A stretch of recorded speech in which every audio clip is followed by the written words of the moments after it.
تو یہ پوری ایک رپورٹ تھی جو انہوں نے کٹھا چٹا کھول دیا. رانا صاحب کے ساتھ باتوں کا سلسلہ جاری رہے گا, ہمارے ساتھ رہیے, دیکھتے رہیے programme focus. So let's take a short break.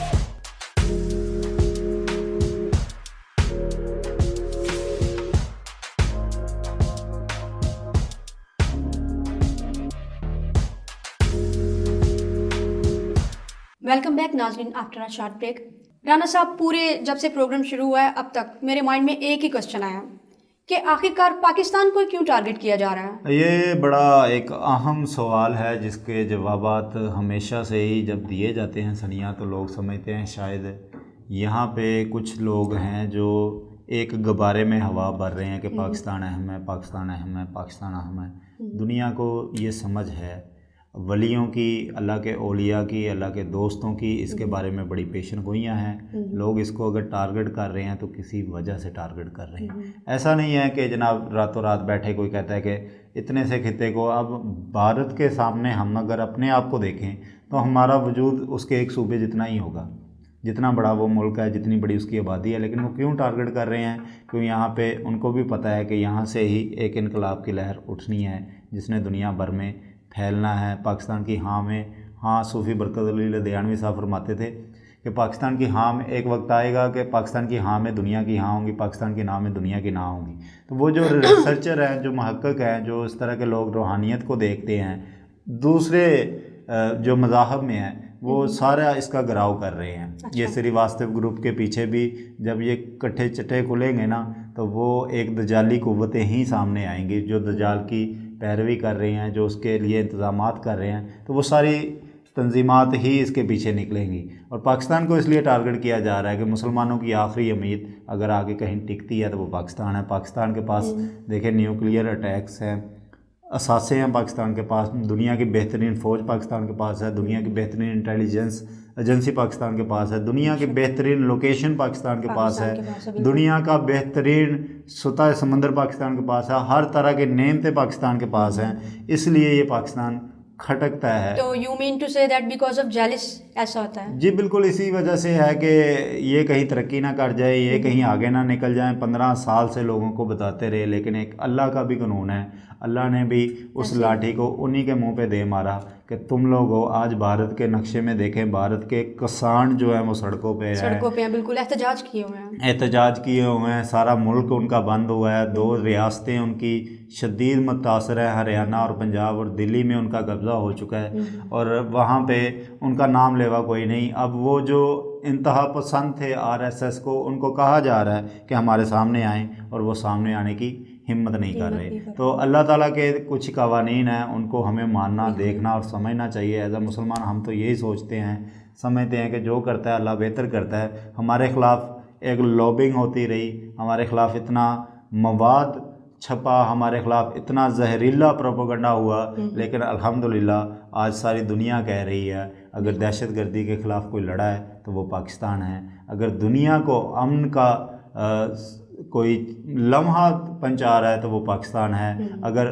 آج بھی دیکھیں کہ اقوام متحدہ کی جو ریاستیں جہاں پہ امن کی ضرورت ہے, پاکستانی فوجی دستے وہاں پہ امن مشن کو سنبھالے ہوئے ہیں. اگر ایمان کی سلامتی کا مرکز دیکھیں سعودی عرب یا اس طرح ملحقہ جو علاقے ہیں, ان کی سیکیورٹی پاکستان کر رہا ہے. اگر مسلم ممالک میں کوئی مسئلہ ہوتا ہے تو پاکستان اس میں بڑے بھائی کا کردار ادا کرتا ہے. مفاہمت کا بیان, پچھلے دنوں ایران اور سعودیہ میں کافی ٹینشن ہوگی تو وزیر اعظم نے جا کے اس کو لڑائی سے بچایا. تو ان لوگوں کے لیے وہ بڑی شرمندگی تھی جو ان دونوں ملکوں کو لڑا کے تو مذہبی منافرت پھیلانا چاہتے تھے. آپ ان کے پیچھے یہودی لابیاں کہہ لیں, آپ اس کے پیچھے انڈین لابیاں کہہ لیں, ہندو لابی کہہ لیں, بڑی ساری لابیز ہیں جو اس پہ کام کر رہی ہیں, جن کو پاکستان کا امن سکون چین ہر صورت برداشت نہیں ہو رہا. صحیح. اچھا رانا صاحب, اقوام متحدہ اور یورپی یونین اس پورے نیٹ ورک سے آگاہ تھی. آپ کیا سمجھتے ہیں کہ انہوں نے اس سارے معاملے کو اگنور کیا یا پھر وہ آگاہ ہی نہیں تھے؟ اچھا, یہ جو اس پوائنٹ پہ آ کے اس تحقیق پہ جب بات ہوئی ہے نا, تو انہوں نے BBC والوں نے یہ سوال UNHRC کے ترجمان رونالڈو گومیز کے سامنے رکھا. تو انہوں نے BBC کو جواب دیا کہ ان کا ادارہ NGOز اور ان کی حیثیت کا ذمہ دار نہیں, اور نہ ہی ایسے قوانین ہیں جن کے تحت NGOز پر لازم ہو کہ وہ صرف کسی